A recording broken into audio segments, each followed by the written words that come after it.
Hello everyone. So today I will be talking about the carbohydrates, biomolecules.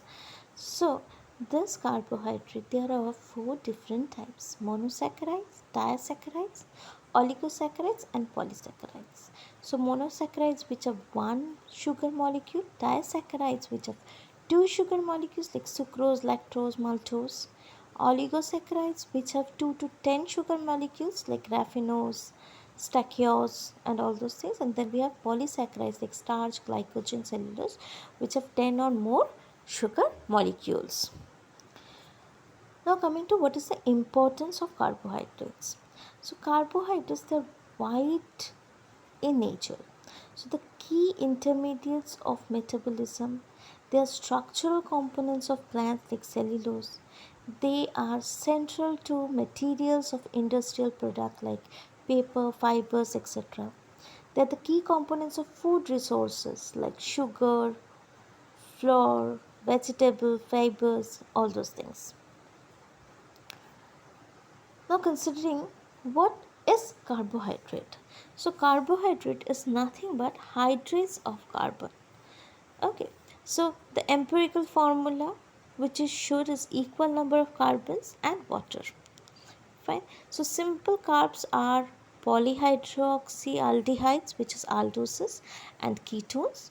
By definition, carbs are aldoses, ketoses, and compounds derived from these via condensation, hydrolysis, reduction, oxidation, and substitution.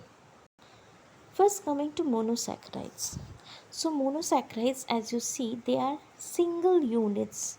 There is a single unit like glucose, fructose or galactose that you see here. So they are the single unit. Fine. So here when you see, so this OH and this, so it is opposite, it is alpha. If it is in the it's close to each other, then it is the beta. Okay, so this is the beta. All right. Next, coming to disaccharides. So you see there is a bond which is glucose and fructose that forms a sucrose. Then galactose and glucose put together forms the lactose, and maltose is glucose and glucose. Okay, so that is how it is there. So they are having a linkage. So this is how the linkages are. Next, coming to oligosaccharides, which have 2 to 9 subunits. So you have here raffinose, which has 3 subunits: galactose, glucose and fructose. Then we have the polysaccharides, which is, you see that the number of glucose molecules together, put together, they form starch. Okay, so there is a polysaccharides. They have more than 10 or more than that subunits which is put together. So these particular polysaccharides, they may be homopolysaccharides, which is the same type of molecules or some type of subunit is there, whereas they might have branched. So there can be unbranched, which is straight, and there can be branched. So because of the same type of subunits, they are known as homopolysaccharides. And here you can very well differentiate. So we have heteropolysaccharides which have different chains. So the chains are completely different from each other.